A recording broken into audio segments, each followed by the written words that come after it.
उपस्थित प्रथम नमस्कार सभाध्यक्ष महोदय को, जिन्होंने सभा को संभाल कर रखा है।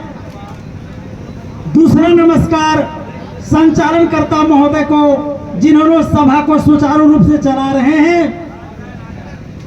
और अंतिम और तीसरा नमस्कार हम सभी विस्थापित प्रभावित हाईवा मालिकों को, जिन्होंने आकर सभा को शोभा को बढ़ाने का काम किए हैं। आज बहुत दुख के साथ कहना पड़ रहा है, यही एनटीपीसी कंपनी जिस समय हमारे बड़का गांव में आकर अपना पैर फैलाने का काम कर रही थी, उस समय ये 12 साल नाक रगड़े थे, लेकिन इनको 1 इंच जमीन नहीं मिला था। 2004 से 2012 तक इन्होंने कितना परिश्रम किया, पर इनको जमीन नहीं मिला था।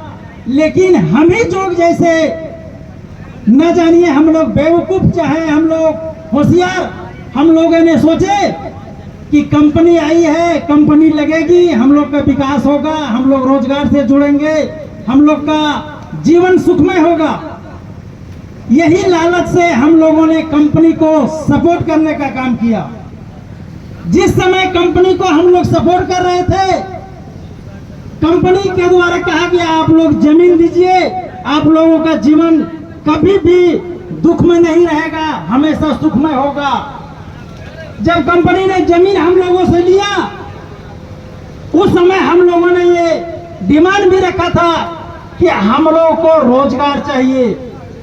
एनटीपीसी कंपनी के द्वारा साफ शब्द में कहा गया था कि हमारे पास रोजगार नहीं है, लेकिन रोजगार की बहुत बड़ी व्यवस्था हमारे पास होगी, जो कि सारे लोग जुड़कर एक अच्छा रोजगार करेंगे। यही एनटीपीसी जब हम लोगों को विस्थापन के कगार पर ले आया था, उस समय एनटीपीसी ने खुद कह के हम लोगों को यह बढ़ावा दे करके बोला कि हमारे पास तो नौकरी नहीं है, हमारे पास रोजगार का व्यवस्था नहीं है, लेकिन आप लोगों को रोजगार से जुड़ने का अवसर है, आप लोग गाड़ी खरीद लीजिए। और उसी एनटीपीसी कंपनी के बहकावे के अनुसार, कथनानुसार हम लोगों ने गाड़ियां खरीदी और गाड़ी खरीदे।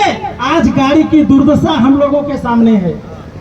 हम एनटीपीसी कंपनी से यह जानना चाहते हैं कि आपने हमारा घर ले लिया, जमीन ले लिया, खेत खलिहान ले लिया, यहाँ तक कि शमशान कब्रिस्तान ले लिया।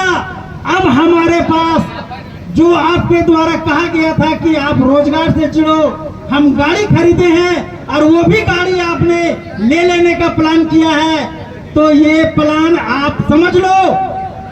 एनटीपीसी मैं सब कुछ खो चुका हूं, अब मेरे पास खोने के लिए कुछ बचा नहीं है। अब जो भी खोने के लिए बचा है तुम्हारे पास है, और तेरा भी सामान खोने के लिए तू भी तैयार रह जा। हम लोग तो बर्बाद हो चुके हैं, आपको भी हम लोग आबाद नहीं रहने देंगे। इन्हीं चंद शब्दों के साथ मैं अपनी वाणी को विराम देता हूं। जय हिंद, जय भारत।